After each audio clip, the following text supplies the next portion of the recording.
going to figure out what kind of train wreck this is going to be.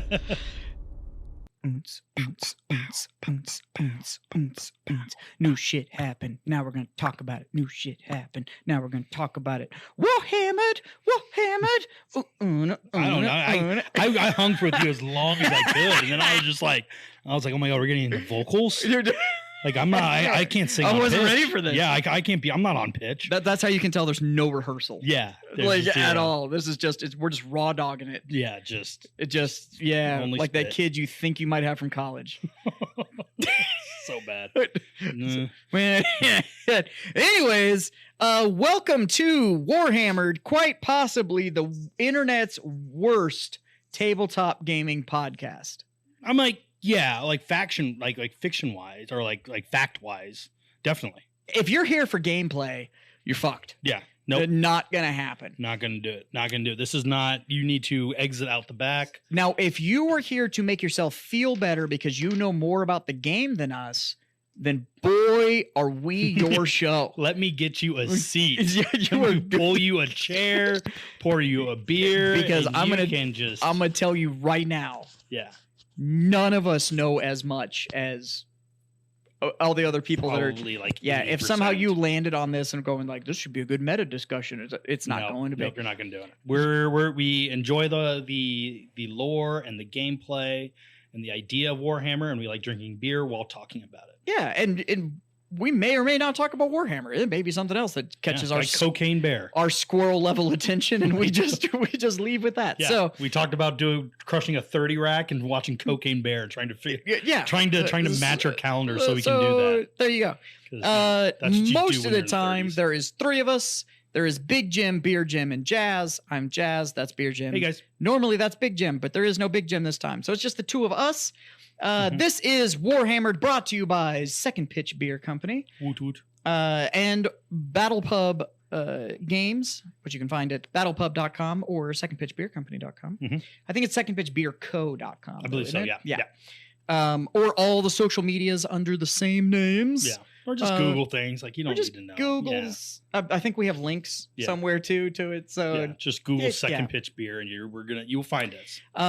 So there's lots to talk about today. Great content today. Because last night was Adepticon reveal, because it's the first day of Adepticon, the world's largest tabletop gaming convention. Is that what it is? Okay. So that's what I don't know what is. Adepticon actually is. I just know it as like a thing I watch on the internet to find out what I will be spending money on. Okay, so little backstory on Adepticon. Adepticon is the granddaddy of gaming conventions. So they've been around forever, and they started as essentially a Warhammer fan convention, and they got together and they played games and they did all this kind of stuff, and they've been around longer than anybody else.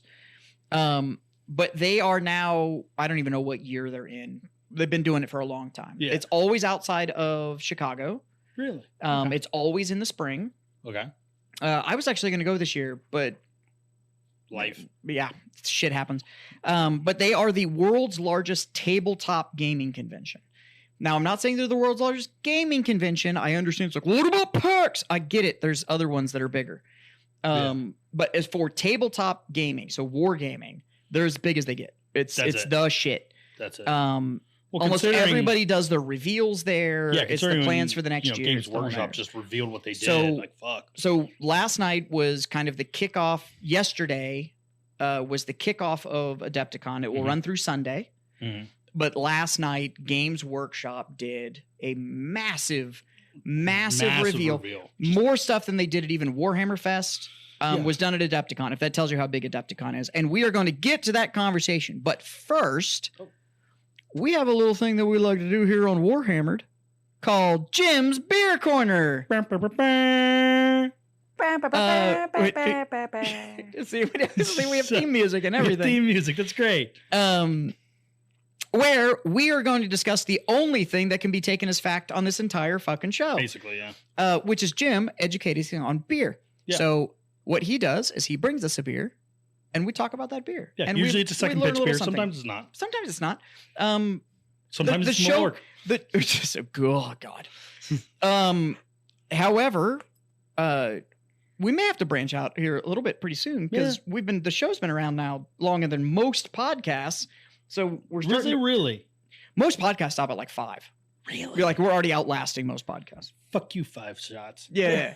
So, but yes, we do discuss Second Pitch Beer because they're a title sponsor. So we discuss their shit. Which Plus, actually I don't know what that means. Like, I don't know how I'm a sponsor, but then I just bring beer and I sit my ass down. he provides liquor. Yeah, that's what it comes down to. But today we're going to discuss yet another one of your beers, but it is a different style than we've discussed before. So what are we drinking today? We're drinking the Second Pitch's Summer Lightning Ale. This is one of actually the first beers when I made Second Pitch Beer Company. This is one of the first beers that I designed for it. This was before Hometown Lager. This is before anything else. Because I knew that I hate light, easy drinking beers. I just don't want to do it. You want to work for it. I want to work for it. Like I'm a beer guy. I like flavor. I like, more in your face kind of thing. Right. But I'm just like, all right. At the end of my drinking session, I want to be a sweaty mess. Yeah. I just wanted to I want to look like Rocky at the end of Rocky. I need to look like a CrossFit competitor at the end of my drinking session. Yeah. Just fucked up. Emotionally, physically, spiritually, just a mess. I need a recovery session. Yeah. It's ridiculous. Just wondering what I did with my life and basking in glory. But no, so I made this beer because I knew that we wanted to have, it's Texas, it's hot. We need to have a good hot weather beer. And, considering it's hot, 9 months out of the year here? A decent amount. Yeah. So we made a beer, and when I was thinking about it, I was like, all right, I don't want to make just a throwaway light beer. If we're going to make like a light beer or an easy drinking beer, I want to have it be flavorful, full of, something that a craft beer drinker can still like, but a novice can attach to as well. And it is very approachable. It's very I will give you that. Yeah. Yeah. And so we made a honey blonde. And this is basically, a blonde ale is one of the most basic beers that you can get. It's pretty much 2-row and maybe 1 or 2 specialty malts, a little bit of hops, and Bob's your uncle. 2 rows of grain. By the 2 way, rows of grain. For those of you that don't know what the fuck he's saying, yeah. Which I just learned like 4 days ago. Yeah. So we did this, and then I wanted to make it a little bit more specialer, and because of that, we added honey into it. So we add honey into both the whirlpool, and we add honey into the kettle or into the tank after it's fermented too. So we get a lot of that sweet honey flavor. Yeah, as well. And it is, and it comes through, and it's not one of these. It's not sugary sweet. Mm-mm. Like, but you can get a nice honey flavor to it. It's there, but it's the flavor without the sugar. I don't know if that makes sense. Yeah, no, it makes perfect sense. But it's the flavor of honey to. without the sugar. Yeah. Going into the warmer months, I mean, shit, I think it was like 85 today in San Antonio. Yeah. Like, it's already a great beer for this type of season. And to be honest with you, if you don't want a heavy, as you said, like work for it beer, but you still want a beer that has flavor, and you can try and convince your friends that you know what the fuck you're doing. This is one of those beers that you can 100% pick up. Mm-hmm. Everybody's going to be able to drink it. It's crazy easy to drink, but it has better flavor. There's no bitterness. There's no any of that.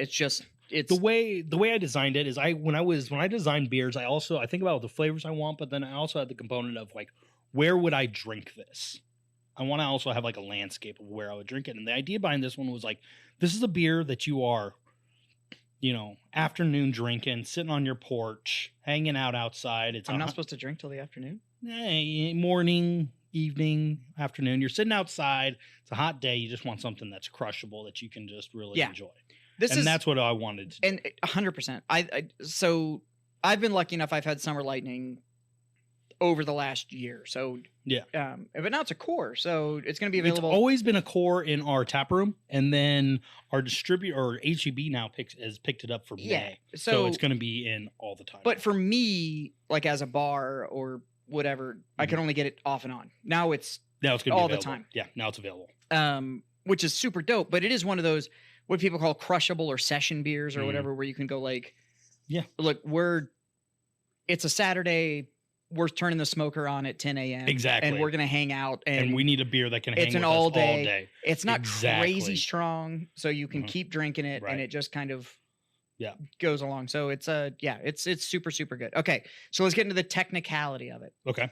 Because we've been discussing this before. So this is an ale. Yes. Which is based on the yeast type that goes in it, Correct. right? Yes. So that's ale yeast. It's Cali yeast, which is just a no nonsense, very basic generic yeast. 90% of your ales that you buy, craft beer ales in America, will have this yeast. Cool. Yeah. And then you were talking about 2-row and some of the other grain. Yeah, we use 2-row, and then we also add honey malt in there. They actually have a honey malt, which has a sweetness too there. So we really lean into that honey flavor. IBUs on it, for me, it feels like it's low. Crazy low on the spectrum. It's low. It's like about 20 to 19. Yeah, IBUs. so which is the international bitters unit. Exactly. So it doesn't have that bitter bite. It doesn't fight you. It's very, very easy to drink. And then like you said, you're putting honey in at multiple stages. To help with the flavor of the honey. And it is very balanced without getting super sweet. So it definitely strikes that sweet spot of like. And we also go into the type of honey that we put in. Oh, really? This actually has orange blossom honey in it. Nice. Yeah. So I think that just about covers it. Yeah, I'm like, there's really nothing else about it. I'm and like, it's not crazy high ABV either. Yeah, it's 5%. Yeah, 5%. So it's easy, very drinkable. The idea, I'm like, even if you look at the can is like, summer, like lightning coming off in the distance. So like, that cool, like summer night lightning that you see sometimes on hot weather. You see the storm. Well, off you've in the been distance. in Texas long enough too that you've seen heat lightning. Yeah, like it's not going to rain, but we're going to get that heat lightning. Yeah, the heat lightning. And then there's also Adirondack chairs. And it's like, that's what you do. You sit down on your porch up in the... Which is what this is. Yeah. Any of us that own that, the flip top igloo where you push the button and it opens up. Yep. And you can put like about a dozen of these in there and pour some ice on it. Yep. And it's 2 chairs. And I reach for one and you look at your buddy and go like, you need another one? And it's like, exactly. It's one of those this beers. one and it's the hometown lager are the ones that are weird. Which I drank while getting my haircut today. Did you really? I had a hometown lager while getting my haircut. Was it delicious? It was perfect for the haircut. And that's what I love to hear. But HTL is one of those ones too that it's so drinkable that I had like about a half an hour haircut. Yeah. And that's about how long it took me to get through that can of hometown lager. And then you had a nice beer and you can go about your day. It was great. Yeah. There is nothing better than having a you and I use the same barber. And she's great. One, she's great, but two. Oh, now Ben goes to the same bar, goes to her now too. Yeah, but he's handsomer than both of us. So that doesn't even good looking. Yeah, are you sure he's yours? No, I'm not, but I'll take it. I'll take it when he's already like... He's a good-looking kid, He's a good-looking kid. He's my son. My son is 4 years old, and he's incredibly cute, but he knows he's cute. Yeah, he's very self-aware. The worst fucking thing. It's a bad combo. As like a dad, you're just like... He knows he can just say this like one thing and then smile, and he's just like, I'm not in trouble anymore. And you're just like, you're right, you're not. Ben's gonna be a problem, dude. You're gonna be an 8th grade grandpa, going like, just fuck. Just how did this happen? How? I know you haven't had sex. You just looked at her. Yeah, just walk through the hallway and just. Yeah, and he's also he's insanely athletic too. Yeah. Yeah. He already has a You're in trouble. Pack. I'm in trouble. You're in serious trouble. And he loves baseball. And the problem is that like you're gonna have that tear of like responsible dad versus proud dad, and it's gonna be like you shouldn't be doing that, but damn boy, that's my son. No, look at him out there getting it done. Yeah, he's your retirement fund. He is. He's 100% my retirement fund. Either he's going to be a pro athlete, an actor, or a model. You're set. That's I've actually made that joke to my wife, and I was like, we don't really need to worry about a college fund for Ben. And she was like, why? And I was like, he's going to be fine. He's going to be fine. He's going to be okay. He doesn't need more than a high school degree. He's just going to be good looking. Dude, and if he goes to college and he's like, by the way, my dad owns a brewery, and then it's going to be like, oh, well, yeah, look at that. He's gonna be able to walk through and watch clothes fall off. Yeah, like it's gonna be so bad. But he's a good boy too. Right, because he's that's 4. the worst. Yeah, I know. But it's the good thing is like he's just a nice kid. I give it till about 13. Oh my god, he's gonna be a fucking. Terror. Oh, you're gonna He's just gonna be just. You need to be real specific about what kind of car he's allowed to get. Oh yes, very much so. Yeah. It is like we are going 1989. Buick LeSabre. I don't care if it's 2040. You're gonna get this car. Yeah. What is the most birth control car I could possibly find you? Yeah, I'm gonna make sure there's a dead raccoon in the back. Yeah, because that doesn't. And I'm pulling out all the seats but yours. Yeah, exactly.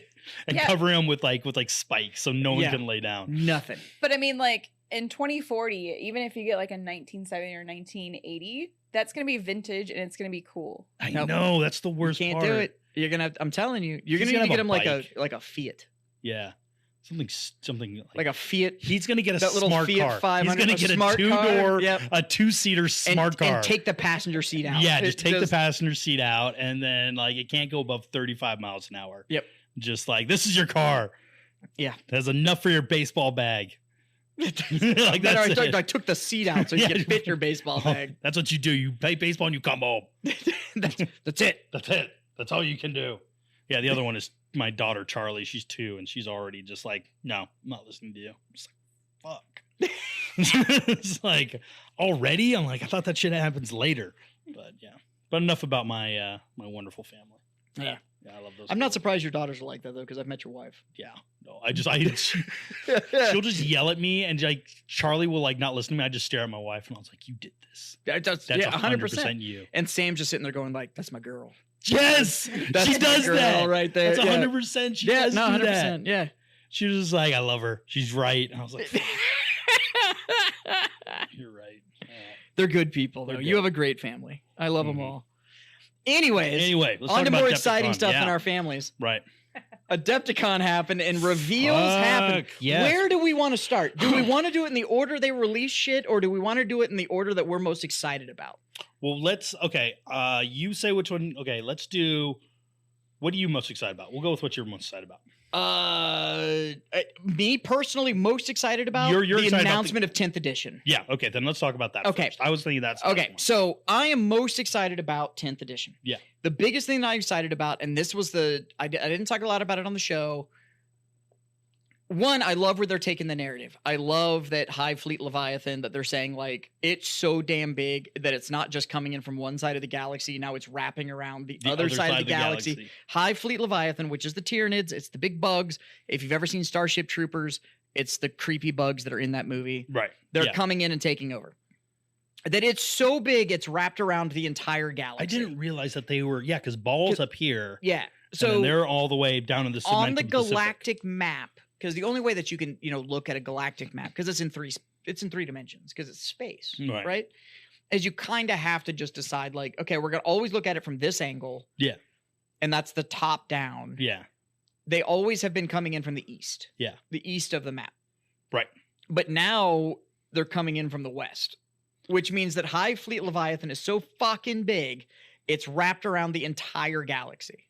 Yeah. So it's getting squeezed from both sides. So I love where the narrative's going on that.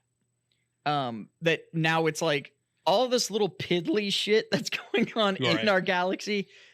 It doesn't matter. It's minor. Yeah. What you're going to basically if you don't deal with the tyranny, excuse me, you're going to be. It's like that whole thing. It's like it's a kingdom. You're in charge of a kingdom of bones.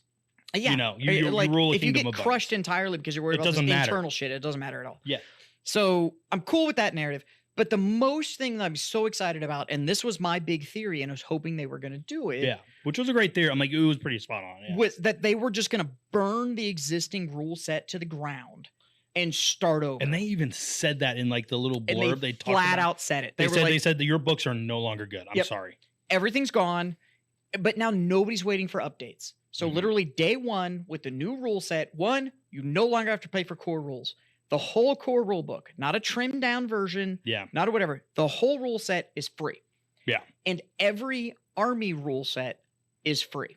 So my biggest question about that, and maybe you were watching the Twitch I watched stream, the live cast. And you read the recap. I read the recaps. And the one thing I want to find out is like there always were kind of like if you bought like so you get your core rule book for 9th edition, and then you get your Space Marines Codex. Sure. Right? And then there were rules for like Space Wolves in there. I'm a Space Wolf player. Right.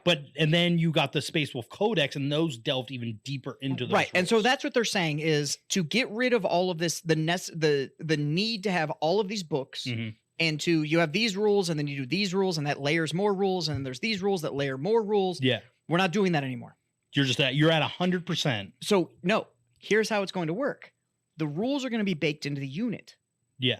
So if you what's a Space Wolf specific unit? I'm not as familiar with your army. They're Grey Hunters or Blood Claws. Blood Claws is a great one. So Blood Claws. Yeah. What you're going to have is a card for the Blood Claws.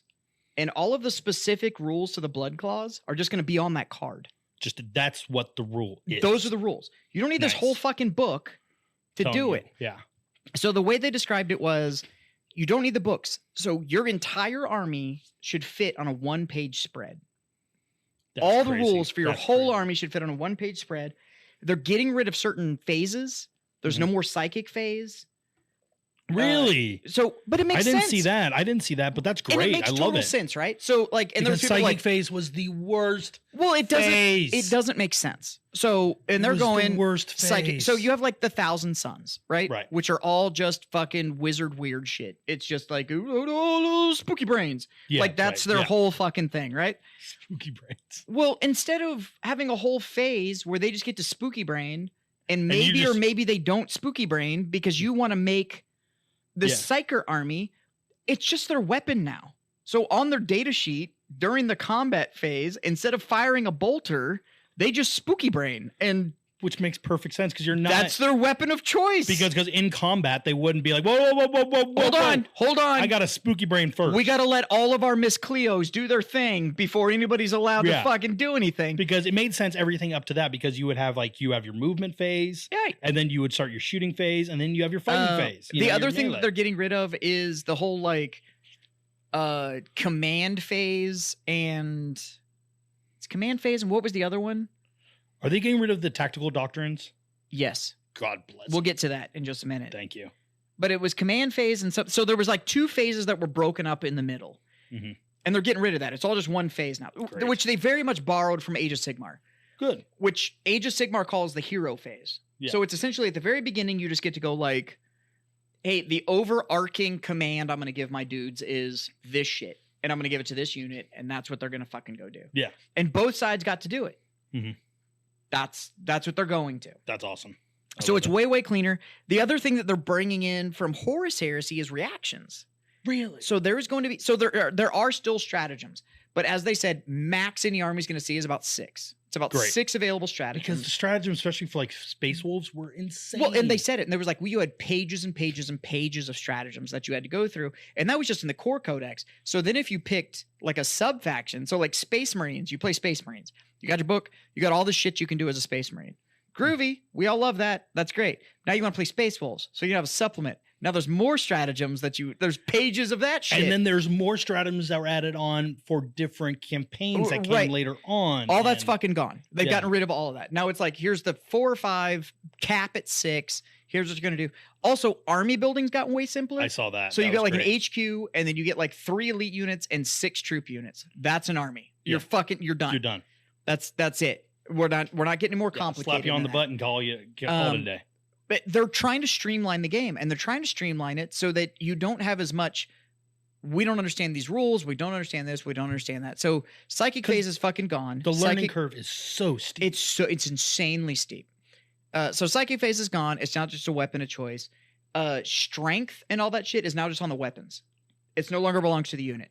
Okay, that makes sense. So it's not a unit strength is whatever. So it's strength toughness thing. Nope. It's Yeah. on the weapon. Yeah. Which is on the card. So there's no way to be like, well, if we dig 4 books deep, Yeah. we find this fucking rule. And it's like, nope, Right. it's on this card. Now, being able to look at that card and the fact that the rules are free, and they've already said like, and the guys last night that we're talking about, because the current Warhammer 40K app is trash. Yes. It's hard. absolute garbage. 'Cause It doesn't work. When they first brought out that app, I remember I was like, "Oh my god, this is gonna have all the Finally. codexes. I can build an army." It doesn't on work. It doesn't work. It doesn't It work doesn't at work. all. It doesn't get you And everything. then you get the app, you get pissed off, and you go back to So Battlescribe. now they're releasing the new app. It's free. Okay. And it's going to be available day 1, and everybody's rules are going to be in it. Now, what that means is, as new units come out, that just means the app gets updated for the data cards for the new units, and everything's balanced. But as they said last night, units aren't going to, on paper, look as lethal because they've rescaled it because it's a D6 game. Mm. But with all this crazy AP that was all over the fucking place, all It was those armor insane. penetration Yeah. rules, you could essentially get to the point to where you couldn't save it. Like you couldn't roll against it. And that sucks when you're like playing and somebody has like, "Oh, it's an AP minus," AP4? Yeah. And it's like, I can't. Okay. Okay. So I'm fucked. Yeah, you win. They're You win. like, You win. yeah, They it die. hits. So they've gotten rid of that. So they've scaled everything out.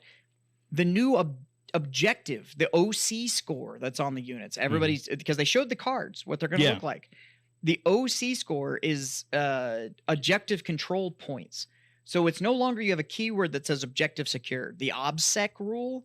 So now it's a certain number of points. So if you have 3 units within 9 inches of the objective, and I have 2 units within the objective, it's no longer a unit base. We look at the OC score. Okay. So if you're running nothing but, say, Tyranids, and it's all just like they're bugs, and they don't have an OC score, but I'm running Infiltrators that have an OC score of 2, then you may have 3 units, but you have a 0 OC, and I've got an OC of 4. It's my objective. Got it. The OC score just so there's no more debate.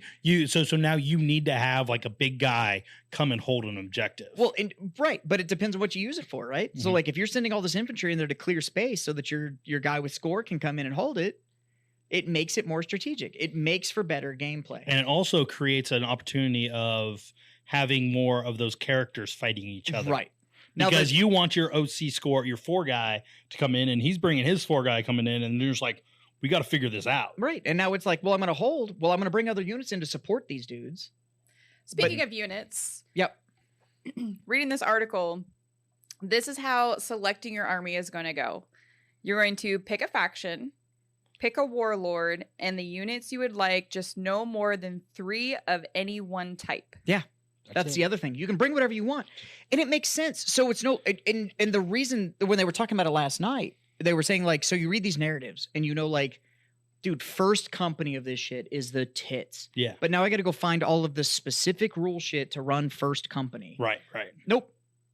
Yep. If you're saying the first company is these guys, cool. Here's the rules. So you're just going to pick it. It's going to generate everything out and you're good to go. Right. And that's first company. It's no longer all of this like, are you sure that's the rule? And it's like, yeah, no, it's all here on this one piece of paper. Yeah. And by the other thing that I'm excited about with this whole, like, all the rules are going to be available is GW no longer has to wait to release models to time it with a new book. Yeah. They can just release them. Well, speaking of books, sorry, I'm reading this article. Yeah, no, go jump in. So we were talking about all the rules are going to be available on day 1 of release, right? So it's all going to be digital downloads on the website. Right. And then they also have data sheets. So everything that you need for your unit is definitely going to be on the data sheet.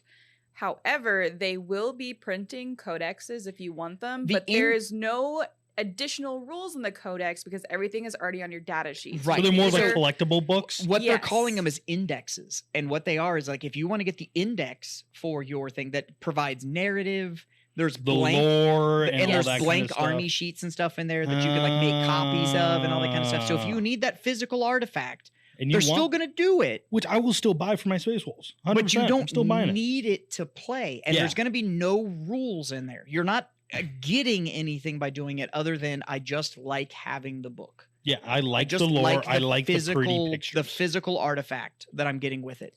What I'm most excited about is I've played AOS and I've played 40K. 40K 9th edition is just so jumbly. It's garbage. Like flat out. I know nobody from GW is listening to this, but 40K right now it's a dumpster fire. And you can tell by the announcement last night that they know it is. Right. They were like, wow, we fucked this up. But like we tried to be fancy and we over engineered this. And because when they flat out talked about a new streamlined experience and all this kind of stuff, not that they're saying it's, what did they say? Less complicated, not less complex. Right. Which essentially is it's easier to get to the table. That doesn't mean you don't have depth of play. Right. It just means it's not near as confusing to get it done. But also, for anyone that has played AOS and has army data sheets, playing on the data sheets makes you more involved with your opponent because you're not sitting there trying to flip through a book and figure out where is this one obscure keyword rule that I can't find because and they flat out there's no glossary in this book. And they flat out said it last night. Yeah. With if you're only running 4 unit types in your army, then you only need those 4 cards. You don't need your whole damn codex. Yeah, you just need those 4 data sheets for those 4 units. And that's it. And all the rules are just baked in. So instead of having all of this extraneous shit that's like, well, I took this, this, and this. Yeah. So now I get all these additional rules. Nope. When you select all that and generate your data cards, it's all just baked into the unit. That's great. So if you take a heavy Psyker unit, all the Psyker rules are just baked into the card. Yeah, we don't need to know like how the Psyker phase goes 100%. or any of that. It's all just baked into the card, and they even broke it up with melee and ranged weapons. Those are broken apart. Mm-hmm. All the keywords are already there. Their special rules are already on it. It's working just like War Scrolls from Age of Sigmar or AOS. It's just a cleaner play structure, which is going to make for faster, more impactful play, and with the reactions that are now in there. Yeah. Those are stratagems you're going to be able to take on the other person's turn. Yeah, like you're talking about, like, because I've never played Horus Heresy yet, and you were talking about how like, oh, I'm shooting at you and that, and you're like, well, I'm using the reaction of like digging in or something like that, where it's like, okay, now I'm taking a little bit away of your hit points because we went to ground, like we saw you guys coming, so we all got flat, you know, and kind of thing, and made sure that we found it's cover that kind of stuff. So which, because 40K right now, there's a big problem with, oh, it's my turn. So now you just get to sit around for 40 minutes and wait for me to take this insane turn. It doesn't matter who you talk to. That is the same joke I hear from all 40K players. Yeah, I'm going to go order a pizza real quick. I'll be right back. You got 30 minutes. I trust you. Yeah, and they're just going to leave. That's what you do. Yeah. And it's so boring. You're not, and so now they're trying to make it more interactive. The other thing that they're doing is the combat patrols. Yeah, that was really cool. The combat patrol boxes and the rules that go along with the combat patrol, it's a standalone, it's 40K light. So it's going to be a 500 point quick skirmish, quick play format. It's beer and pretzels 40K. It's great. It's great. It's brilliant. Absolutely a huge fan of it. Now we're getting back into going back to the narrative thing. Getting back to the narrative thing and how cool there are some big narrative shifts that are happening. Yeah. Well, the first thing just going on are I want to bring up with the 10th edition thing. There is some very important implications with this 10th edition. And for people who are, I'm going to just make up a term, hammered fans, because they're the Warhammer. Yeah, okay, I just did that. How is this going to affect the Twilight chapter? Oh, see, so the Twilight chapter with the 10th edition rules. Here's why I think this is actually the perfect time to launch the Twilight chapter. With the ability to go in and pick specific units that are being put on the list via this app. We don't have to dig through all of these books. We're rule of cooling the shit out of this thing. Just rule of cool the entire Twilight chapter. Love it. And the app is just going to generate table-ready fucking rules. I love it. Which means that we no longer have to look at efficiency. Will this actually work? Yeah. How do we structure a command? Nope. Doesn't matter. Don't care anymore. This is how our chapter is structured, and the new rule set's just going to go like, cool, this is how it plays. And it's just like, hot damn. Damn, I love it. Big fan. So, yeah, you and I are going to have a priority here now, because now it's going to turn into... Now it's the thing. We now have the rule set that was essentially designed for the Twilights. I would argue maybe somebody at GW is listening. Maybe somebody is. And they heard the episode where we were talking about wanting to make a chapter based on the story of Twilight. And we're like, this is brilliant, but the rules don't work for this. Yeah. And we were running into that problem. We were kind of like, how do we do this? Fucking do this? Because it's a funny idea. And now all of a sudden, GW is like, all okay, buddy. All of 40K has been shifted to a rule set that suddenly fits a Twilight chapter. Daddy Games Workshop got you, baby. Don't worry about it. Big Daddy just came down and was like, GW's got you. We think this is brilliant. This is brilliant. You and those mob Space Marines are going to...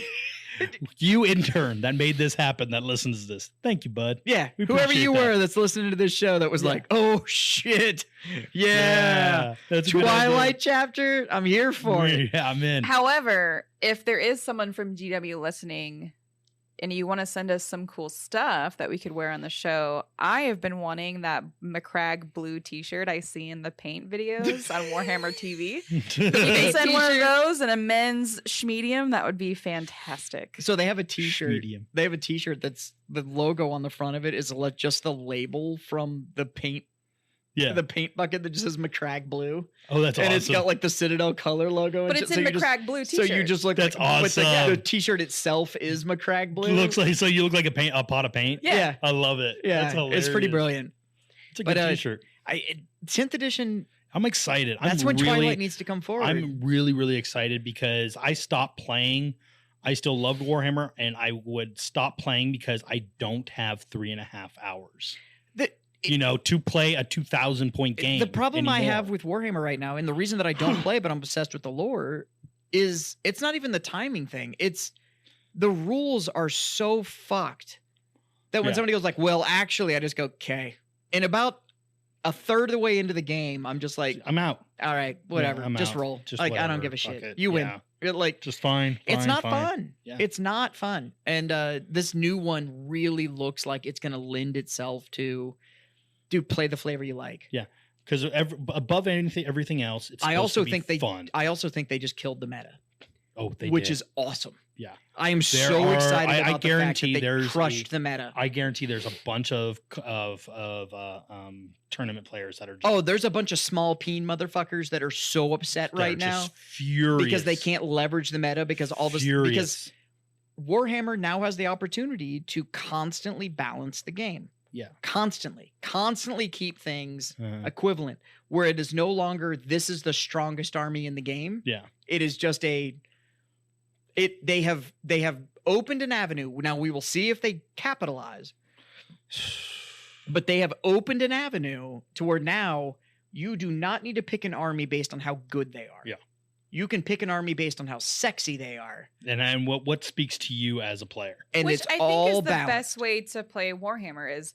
And when customers come in here and they want to get into Warhammer, I'm like, build what you think is cool because you're going to have to sit there and paint every single one. If you don't like the way it looks, you will never paint it. Yeah. But also with Warhammer Light, like using the combat patrols, I feel like that's essentially what they were supposed to be, and they never could get there. But by nuking 9th edition and making 10th edition, now they can make combat patrol the way they wanted it to be. Yeah, where they're all even and they're... every one of the combat, because that's the thing with combat patrols is that each one of those boxes that you can now buy at the great BattlePub games is able to, you can just buy that and be like, I can play against any other combat patrol. Now they're even. They're all even. I also don't have to tell, customers that want to try it and they get a combat patrol box that like an average game of 40K is like 2,000 points. Now I don't have to worry about that. And there's a whole format for and you can just it's build it right out of the box. I'm kind of interested. It's like, look, you're just you don't need to buy fuck all else. Yeah, this is it. And if you just model and paint this, try it. And if you don't like it, you got your money out of it in the modeling and painting part of it. So it's done. It's easy. Just God, I'm so stoked. I'm so stoked. Yeah. But going into the narrative, there was a thing talked about last night in the 40K universe, and we've got some other things we need to talk about. Right. That everybody was like, "Oh my god!" Like we didn't see it fucking coming. Mm-hmm. The lion is back. The lion. Rawr. Now, meow. Hot take. Meow. Yeah, exactly. I am not near excited about this as fucking everybody else is. I am excited about the implications of the lore. I am not excited about using him on a table. I'm with you. Yeah. So the line is technically being released during 9th edition because he's coming out before the 10th edition release. Right. As of this show, he's coming out in like 3 weeks. That's it's my educated guess. Okay. You don't know that for sure. I don't know that for sure, but so he's coming out alongside the Arcs of Omen Lion book. Yeah. He's coming out at the same time. So they're doing the same thing like they did with Gilliman. Pre-orders for the Farsight book open this, as of the recording of the show, come out this Saturday. Okay. I'm going to guess that 2 weeks from that, 2 to 3 weeks from that, will be the release of the Lion book. That's about the schedule that they've been on with these Arcs of Omen books. Right, This has been every other week has been an Arcs of Omen book. So if pre-orders open for the Arcs of Omen Farsight book this Saturday and come out the next Saturday, then 2 weeks from that Saturday should be the Lion book. Right. So I'm guessing 3 weeks. Yeah, that's my educated guess as a retailer that sells GW based on their release patterns so far. That's my guess. That would also land the Lion mid-April, 6 weeks from the launch of 10th edition. GW's fiscal year runs June to June. So they're trying to get a push. So they're wrapping up the narrative. Mm-hmm.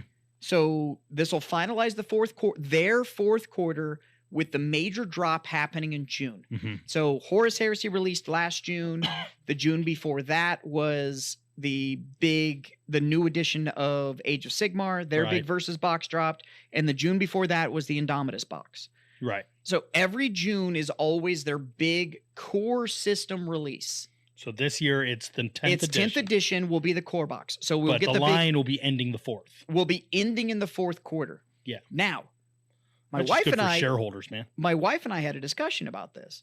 Why are you dropping a model as hot as the Lion before 10th edition? Because there's something bigger coming. There's something bigger. You think so? I think the 10th edition narrative, what's actually going to come is that why wake up the Lion? Well, because right now the Imperium is vastly undergunned. Well, they're fucked. Yeah. Why wake up the Lion? You need a threat big enough to justify the Lion. Well, right now they're justifying it through Angron. It's not a justification enough. It's just you don't not. Think so? He's not strong enough. He's not. He's strong a beast. enough. He's a beast. He's a monster, but he's just a blunt object. He's not. 100. Right. He's not there. galaxy steering. Yeah. He's scary. Yeah. Gilliman could handle him. Right. He could. He in a one-on-one, Gilliman can handle him. Angron is a big blunt stick. That's He's like throwing a rock. right. Yeah, it's gonna crush everything it goes through, and it's gonna stop somewhere. But once it stops, that's it. Now you got to pick it up and you got to point it somewhere else. Yeah. He's not a galaxy-changing threat. Okay. Well, then, the 10th edition they're talking about with the Tyranids. Is that sure? Is that the? But the Lion doesn't do large-scale combat. He does strategic one-on-one duelist shit. Yeah, he's really good at one-on-one, but also having his army being like, okay, we are taking on this singular foe. They are a surgical strike. Yes, unit. 100%. That's what their Legion does. Yeah. Now you're talking about a Primarch that did the one-on-one duel with the Primarch of the Night Lords, and he killed him. Mm-hmm. He went and he cleared all the mighty beasts of Caliban. Yep. Like he is about the one-on-one combat. Hunting I'm going to down. measure myself against that thing. I will hunt you down. Thing. I will Batman the shit out of you. But he doesn't do large scale, and the Dark Angels don't do large scale. It's just not their jam. The Dark Angels right now has been obsessed for 10,000 years about a couple guys going rogue. Yeah. They have just been, that's all they think about. And he's like, oh, the Lion's back. I'm like, are we talking about the same dude who Cypher, who dipped off, just took his fucking butter knife before he left? He went and took the Lion's sword and was like, fucking deuces, bitch. Yeah. And then just bounced out. So he's not that badass. I'm sorry, all you fucking Dark Angels players out there, but he's kind of a bitch. The model is sexy as shit. It is sexy. The plastic itself is. If you don't play, if you don't like the Dark Angels, if you don't whatever, if you have ever just appreciated a good collectible, a good artistic piece. Damn it, that model is hot. I saw the model of the Lion and I was so angry it wasn't Lehman Russ. That's what my first reaction was just like, God damn it. Ooh, we're getting there. We're getting there though. I think that's a discussion we need to have on this show. Okay. Well, let's continue with this. So let's talk about the Lion. Okay. On the plastic itself, I have no desire to play Dark Angels. No. I've never had a desire to play Dark Angels. I don't really understand people that play Dark Angels. Nope, me neither. If you were a 40K player and you were listening to this, you were about to be very upset with me. The Dark Angels are nothing more than a legion of stealing other people's strategies and being bad at it. Yeah. That's the Dark Angels. Well, I'm a Deathwing player. Okay, you're a Deathwing player. So in other words, you wanted to play White Scars, but you won't play White Scars because the Dark Angels, the Arthurian legend that goes with the Dark Angels is a cooler story. Even like the sword playing kind of stuff is done better by the Black Templars. The Templars are better at it. You know? Deathwing is nothing more than fucking White Scars. Like all of their different chapters, all of their different the wings of the Dark Angels are all stolen shitty versions of other legions. Yeah. The only wing that was super cool in the lore was the Dreadwing. Dreadwing was fucking badass. Okay. What did the Dreadwing do? The Dreadwing was just like the Annihilators. They came in, there was like, I'm going to destroy everything here and just sure. Or you could go play a Death Watch army. Yeah. Which was literally suffer not the Xenos to live.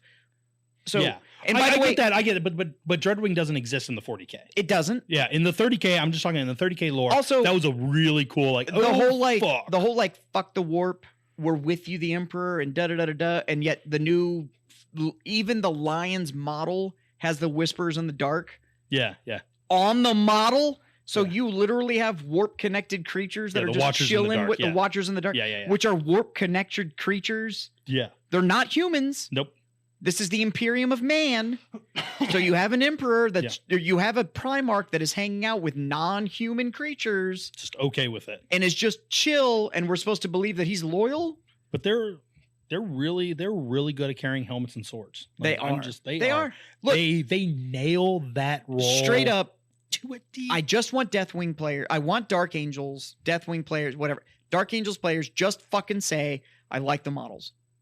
Yep, Stop trying to tell me that you like the Legion. No, you don't. No, you like the models. You like the idea. It's cool plastic. Cool. It's very Arthurian. Yep. Everything's ridiculous. It's turned up to 11. Too many wings. There's a lot of wings on hats. Yeah. Well, There's I will a lot ask of little a question. dudes with helmets.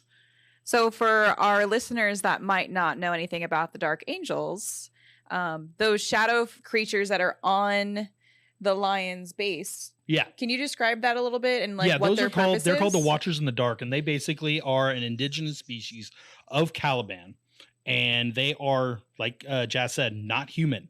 And that's where the Lion's from, is planet Caliban. So the planet Caliban. So all right, 5 minutes on the Dark Angels. We got so much other shit to discuss here. We got to keep going. Okay.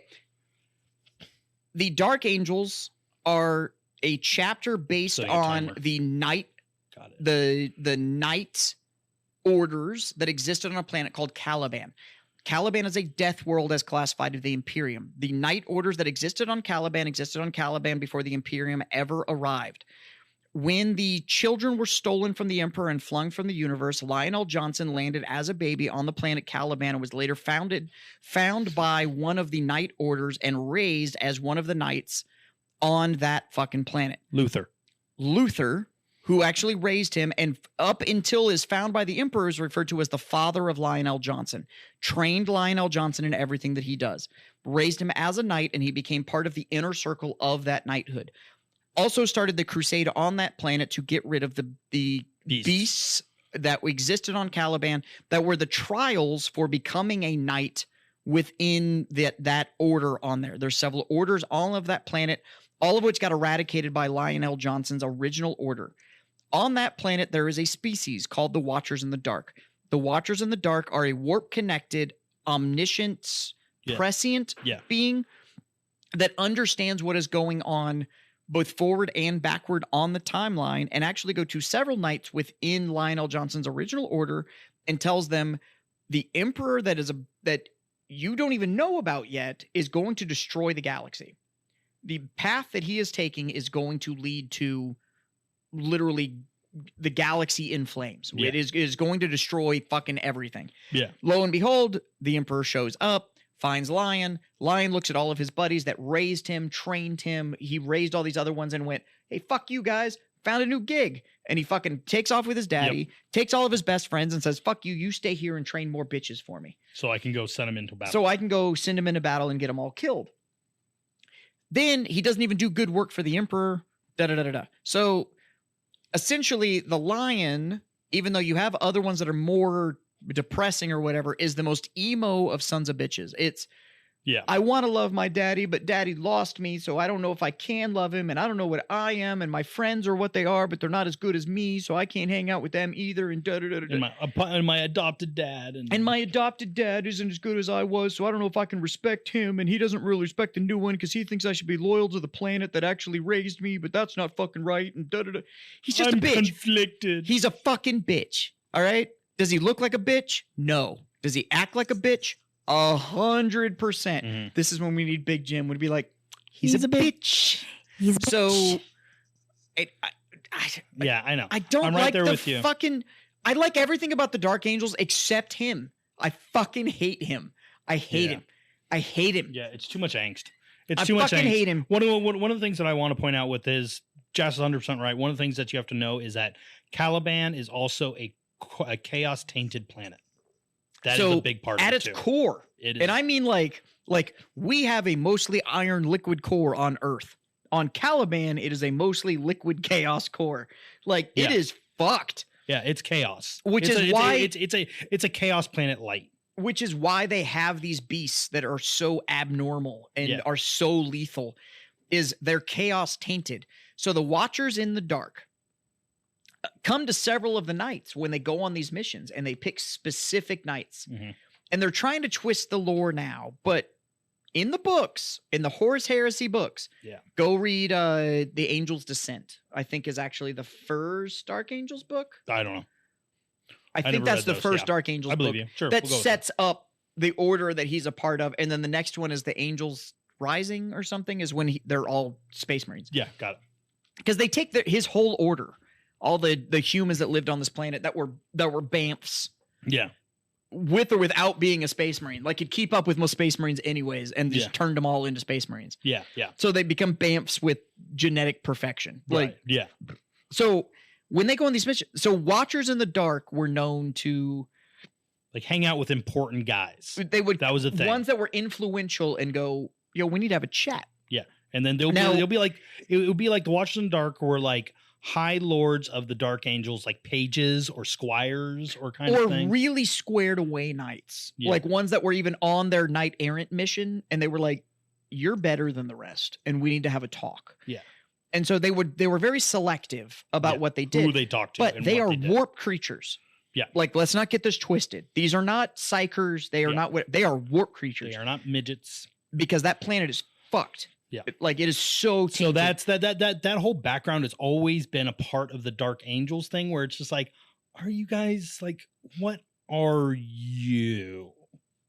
You know, so I 100% believe in that. And it's just, but I follow 100%. I am not excited about the Lion coming back. I'm excited about what they're going to do with the lore. Now, here's what I'm excited about. This is why I'm excited the Lion is coming back. So Lionel Johnson, with his big winged hat and his fucking, get off my lawn. Like, he's fucking, because he's that guy. He's the grumpy old man. Like, I'm excited that he's coming back, because the only reason you drop that before a new edition, the reason you release a Primarch before a new edition drops, there's only 18 of these motherfuckers. Yeah. All right. In a galaxy of trillions, there's 18 dudes that have the title Primarch. Yeah. The only reason you drop that before a new edition is that something fucking catastrophic is coming. Now, I want to see something that is so big and so awful that line's not enough.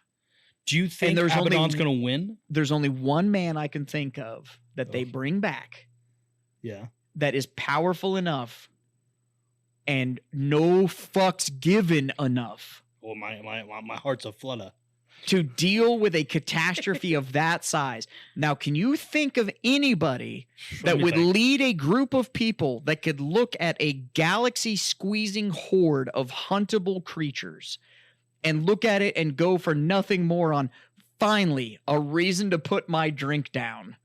Could you think of one motherfucker that might fit that? Caitlin, our lovely producer, do you have any ideas on who might be excited enough about that?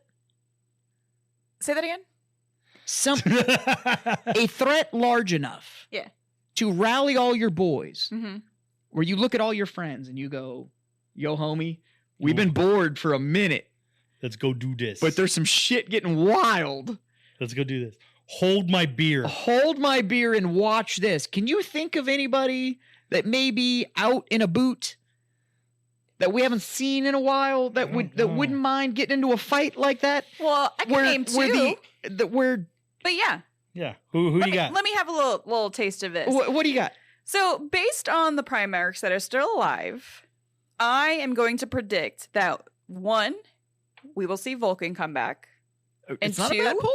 Not a bad pull. And 2, Lehman Russ. Yeah, there it is. There it is. Oh, I'm gonna get him now professionally painted. Question. Amazing. Question for the group. Yeah. That would give us 4 living loyalist Primarchs, right? Yeah. Nailed it. Well, 3.5 loyalist Primarchs. Yeah. I don't give a fuck who you are. I want you to listen super deep to me right now. All right, I'm going to get fucking personal.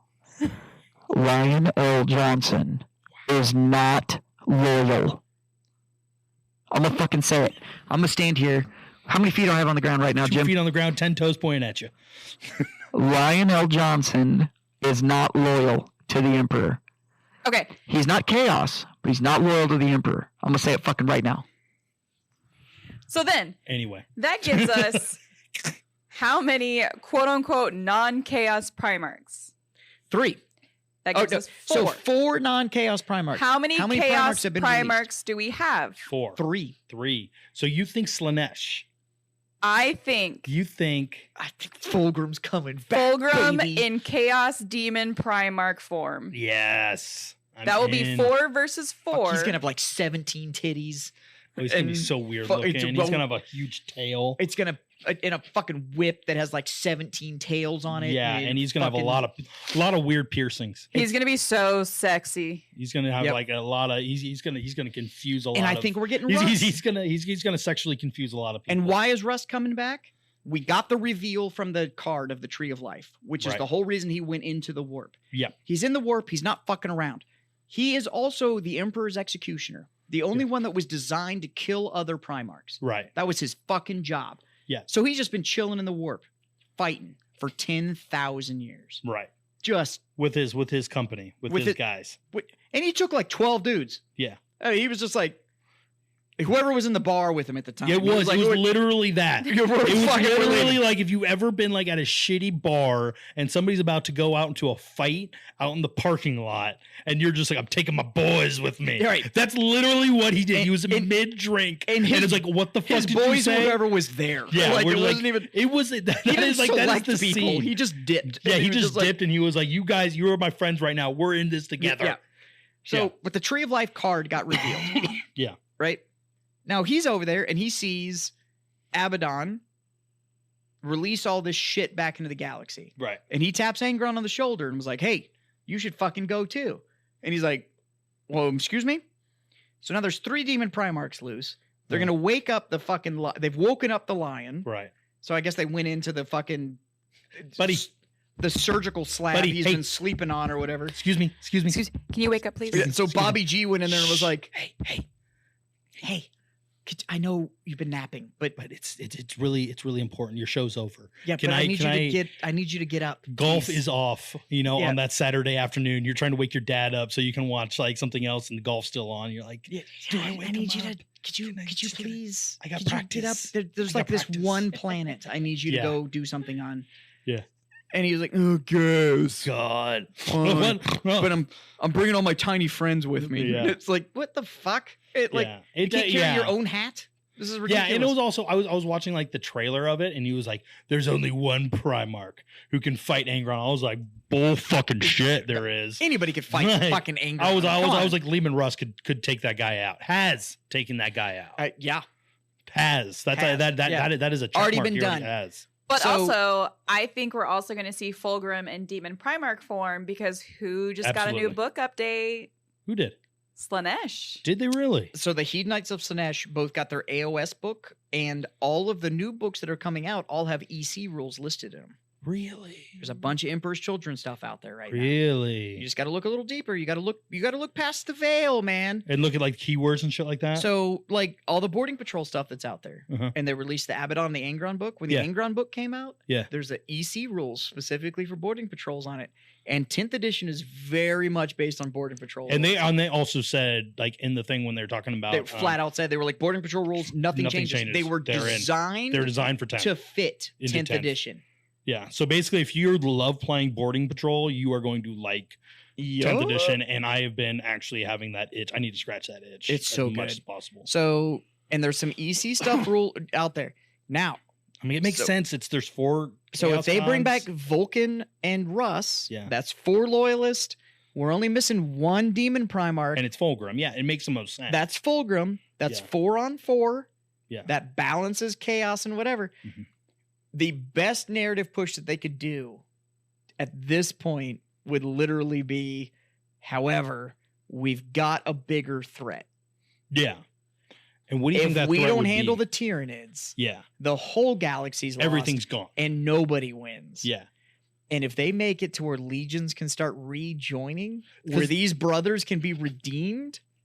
Yeah, that's okay. Oh. Because there's also that thing where like I was thinking about it, like, okay, The lion went into his stasis, his big sleep, before the legions were broken.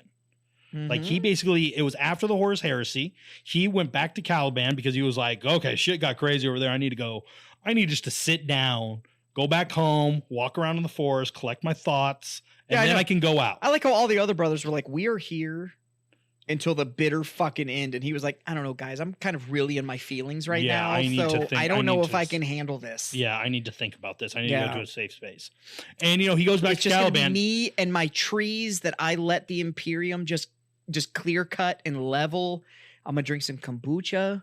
Yeah. And just kind of... I'm going to work on me. Yeah. I just need some me time. I'm going to work on me. I know I was genetically engineered to do nothing but support the Imperium, and my whole existence is actually owed to this man.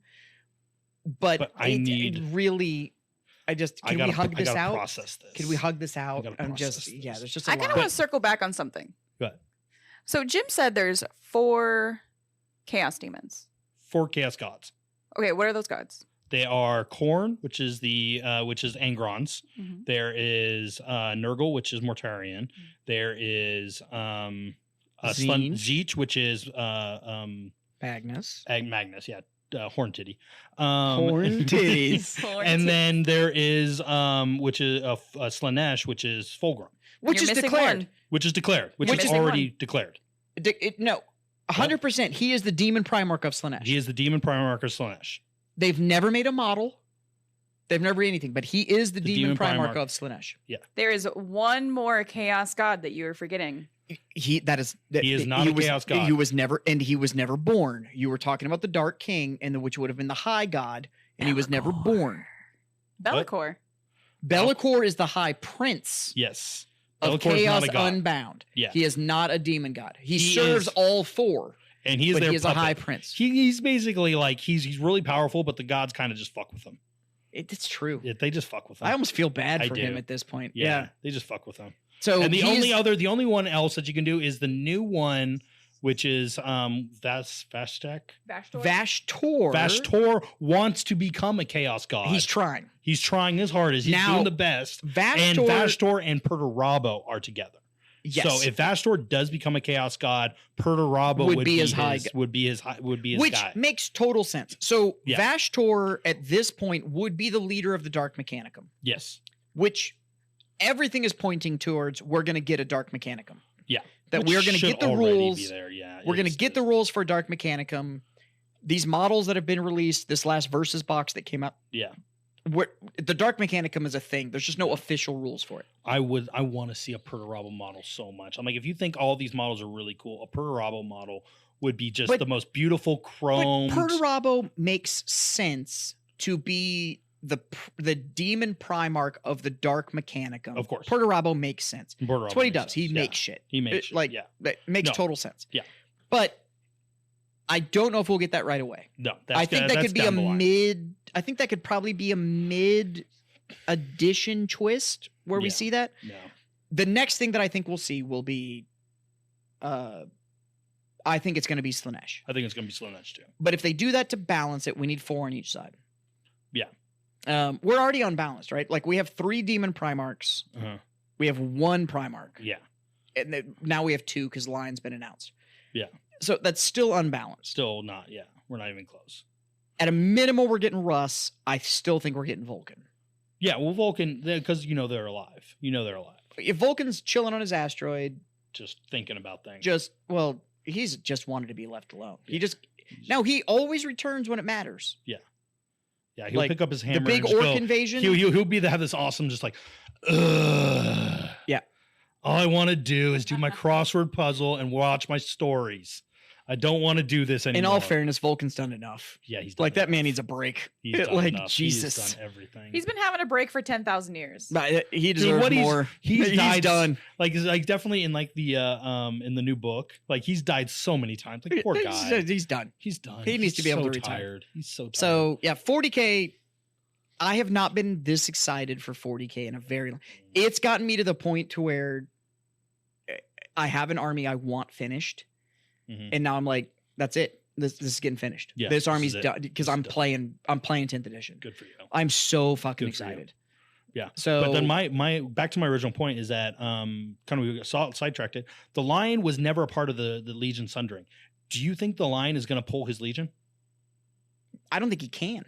I don't think he gives a fuck. I don't think anybody would do it. I think even with him back, I think they'd be like, all right, look. But of like the Dark Angels and their successor chapters are really only successors in name. They're still all Dark Angels. Yeah. They're all Dark Angels. So he's going to be like, all you guys repaint, come back. Nope. And here's the reason I don't believe that. The Dark Angels all switched to Caliban green. Yeah. These are Calibanites. Like, these guys are loyal to Caliban. They're not loyal to Lionel Johnson. He hasn't been around in 10,000 fucking years. And they carried on.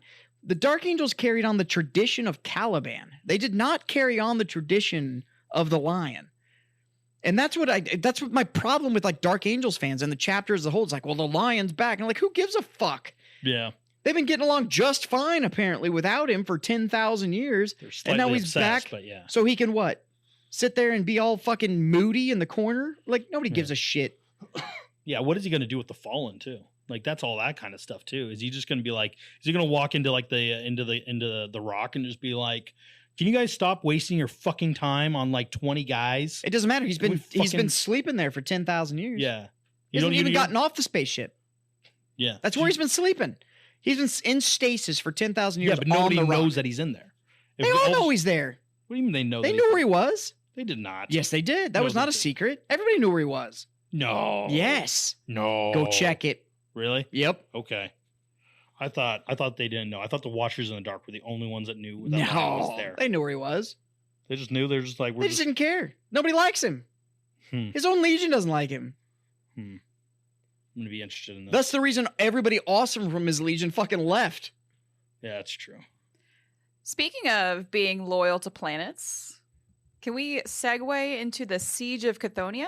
Yes. So I'm super excited about this. So, as you know, I'm a Horus Heresy player. Yes. So I like playing 30K, which is, they are releasing a new book called The Siege of Chthoniya. Really? So it is a campaign book for Horus Heresy play on Horus's home planet. Ooh. So all the missions, all the everything is based on his planet. It's all that siege warfare. Brand new rules for Horus Heresy's own Mortalis, like all this kind of stuff. But it's on Chthoniya. Ooh. Are they gonna release and there's new models coming. Are they new terrain and stuff too? So the Zone Mortalis, I guarantee you they're going to repopulate because you can't play without that terrain. Yeah. But the big thing is they're releasing specific character models. Really? For the Chthoniya series for Horus Heresy. Nice. I am beyond hype. Is Abaddon a character that you can play in and 30K? What? Abaddon and Loken. Really? You can play them both. Wow. I have the models. Wow. That's cool. So is Lehman. And Gygor Fellhand. Yeah. And all of the wolves can also be played. I know. In Horus Heresy. Quit trying to sell me. If you had class, you'd play the better game. I am not a classy man. That's, you know what? Facts. So, Facts. Jim. Yes. Do you know why the Siege of Chthoniya is a story point in the Horus Heresy? Isn't that where the Imperial Fists like took over Chthoniya? 100%. And like made them as like their like own like no we're recruiting from Chthoniya right now. Yeah. So it's kind of thing. And then the Sons of Horus were like, the fuck you are. Yep, you're nailing it. Yeah. It's that's exactly why so that's the fist going in and going like, oh, you're gonna fuck with Imperial worlds? How about we just take yours? Yeah, it's mine now. Yeah. Dibs. And so it's a masterstroke from Dorn of the psychological warfare of like, you don't have a home flight. You don't even have a home anymore. You don't have a world anymore. You're just a bunch of dogs. Man. So it's super cool. It's super exciting. There's a bunch of new rules that are going to be in there, and it's a true campaign book.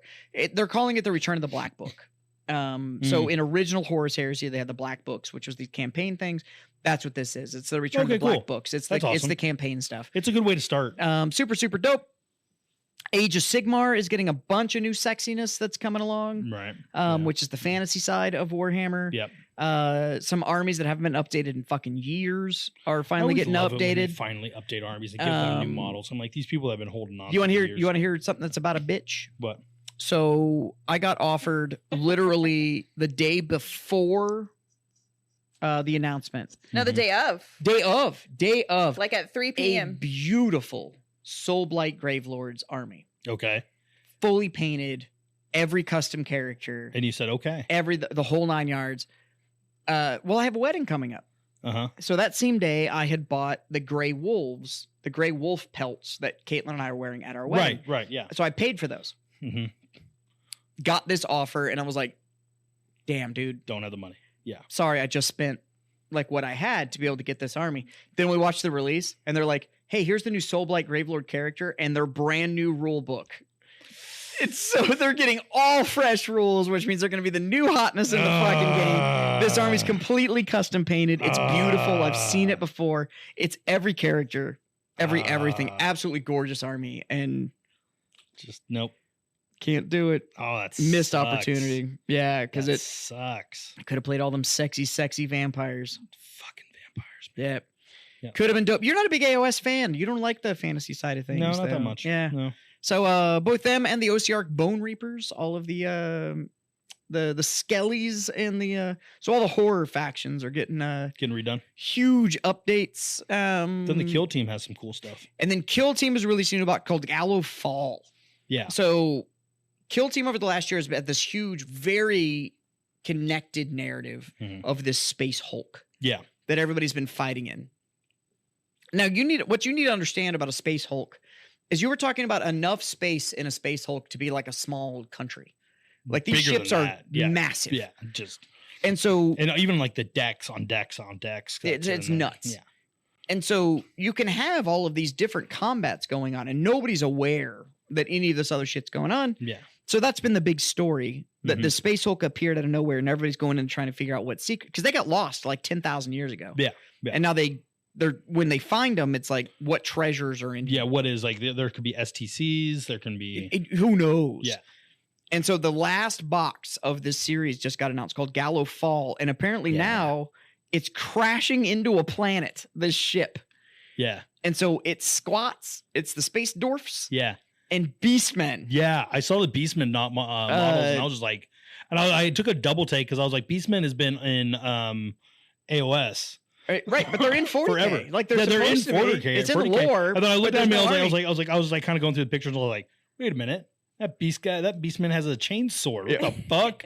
You know. But more importantly, for me at least, is the terrain in that box. Oh, I didn't see that. Oh my god! So it's all the badass walls that I've been collecting out of all the Kill Team boxes that I also use for boarding actions. Right. Great format. It's awesome. But in this new one, there's walls, there's stasis pods. There's surgical tables. Oh, there's like all of it. I was like, oh shit. There's escape pods. Really? There's all the stuff that's in it. So personally, I will be picking up one of the new Kill Team boxes because I want that terrain. I want all of that. Do you think the Beastmen are going to be available for for Caitlin's Chaos Army? So she's painting right now. So far, all of the rules. I don't see why it wouldn't be. All of the rules for Kill Team releases, you've been able to push the unit into 40K. Yeah, which means that these models should become 40K available. Yeah, so. Because Beastmen and Chaos Space Marines go hand in hand. Why the fuck? Why the fuck not? With 10th edition, and then you just download the data sheets. Yeah, you don't need to worry about like, oh well, that's this system specific. Nope. All their plastic just became. Yep, everything's available. Everything for lottie-dottie fucking everybody. Yeah, you can. But that also makes Chaos so much more, the Chaos Space Marine so much more fun because you can either do an elite army, like a Space Marines army, or you can do a Horde army now too. Yeah, and just get wild. And you just be like, we have a bunch of Beastmen. We have a Terminator squad, and then we have 40 Beastmen, we have 30 Traitor Guardsmen, and we have 40 cultists. And they're just all running at you. Yeah. Trying to do it, and we have 4 big guys in the back. Because they're just filled with the passion of chaos. The passion of chaos. And they're trying to passion all over your face, neck, and chest. I also have a shit ton of points of Slaanesh. Yeah, that's also true. You do. So Jesus, you're gonna be. I don't. Yeah, Adepticon was wild. I'm coming for your butts. The narrative has taken a huge fucking twist. I also find it really interesting that this narrative has taken this huge turn right when the 30K, the heresy story, is wrapping up. Yeah, We're getting the last book. Something's happening. In the next couple months. And so when you look at a new edition release with an all new rule set and all new armies that are coming along. Something insane's going to happen. It's time. Yeah, something it's time. I feel a heel turn is coming so hard. And so, to be honest with you, I know there's a lot of people listening to the show because we've gotten comments and stuff like that about like, I don't know the game, I don't know the lore, I don't know whatever. This is the time to get in. If you wanted to pick a time to get in, either to the lore or the game, this is it. It's all here. Starting over now. It's here. They're about to hit the reset button, and you don't need to worry about fuck all that's happened before this. You don't have to catch up. You don't have to worry about finding out, I don't know about that, and people. It doesn't matter. It doesn't matter anymore. And they are about to make it more approachable and easier to get in with a brand new story than they ever have. Yep. The reset button's about to get hit. So if you've been listening to this show, and some of you guys have made the comments a bit like, man, I don't know if I want to get in or whatever. Now's the chance. What you do is you pick up a combat patrol box, which you can get at BattlePub.com. really love. That speaks to you. Do a little bit of research on Lexicarium about like the story and about what they're about and kind of that thing. Is like those are my guys. Get them painted all and ready to go by July or June. By June, and when 10th edition walks in, you can walk into a BattlePub or a gaming store and be like, I can play. Yeah, either here or your LGS, and you're going to be good to go. And I can play. I can do this. And because there's not going to be the learning curve anymore. Everyone's learning at the same time. And there is going to be no advantage to people have bigger armies than you. Yep. It doesn't matter. Everything's getting rebalanced. The reset button is about to get hit. So if this is a world that you think you want to read about, play in, or anything, now is the time to get in. Yeah, everything's getting changed, and it's very exciting for old players. And if you are brand new to the hobby, this is incredibly exciting for you as well, because we're there. I'm so fucking stoked. Yeah. So if you need sexy plastic to get ready for the new 10th edition, BattlePub.com. If you need to have beer to drink while painting and playing your games, Second Pitch Beer Company. There you go. Jim, when does your shipping start? We don't know yet. They're still we're waiting on Texas law at this point. We're waiting on Texas law. As soon as that happens, we're gonna get some craziness. Or if you're local, if you are in the San Antonio market, because I know some of my customers listen and stuff like that. Yeah. And if you found us locally, Second Pitch Beer Company, you can Google them. They're down off Starcrest, so they're central in the city. They're very, very easy to find. Yep, near the airport. You can go hit up their brewery and get it direct, or you can come here to BattlePub and buy it, and then also HEB too, and any HEB, and you can go pick it up. And keep sending pictures of you picking up Second Pitch, because we love it. We love it. We love to see it. So yeah. And if you ever want to, I always tell those people, I'm just do a quick little plug. If you ever want to help out a local brewery, the best way is not only to buy the product, but when you buy the product, take that to a party, to a barbecue, throw it in a cooler, and drink a couple of them, and leave the rest. Yep. So other people try it. 100%. Plus, all of us small business owners, any reviews, likes, shares, any of that on our social media means so much. Oh my God. I don't care if it's one. We fucking love it. Yeah, it's so important. And keep answering the questions with the show, because we love answering that shit. Yeah. But yeah, this has been we're excited. This was a great thing to wake up to for me. I mentioned last night watching it was really exciting. It was worth the late night. Yeah. It was, oh man, I was so in for it. So, anyways, games, drinks, and hijinks. That's what we're all about here on Warhammered. All you hammered folks out there. We are going to. There's some other episodes that are in the can that we are skipping, so we can get this one out for the Adepticon review. Yeah. But anyways, keep dropping those comments, share, and all of that shit. That never works. I always say that. Nobody ever actually. If you're going to share, whether I say it or not, just do it. You know what? You go do you. You do you. You do what's you. best for you. And we're here for you. But do you know who did what they always did? Horace Lupercal. No. Lehman Russ. God damn it. Always fucking right. I thought we were going to be safe. Nope, I did it, Jim. I got you, bro. Thought we were going to be safe. Yeah. Yep. Because Russ is right.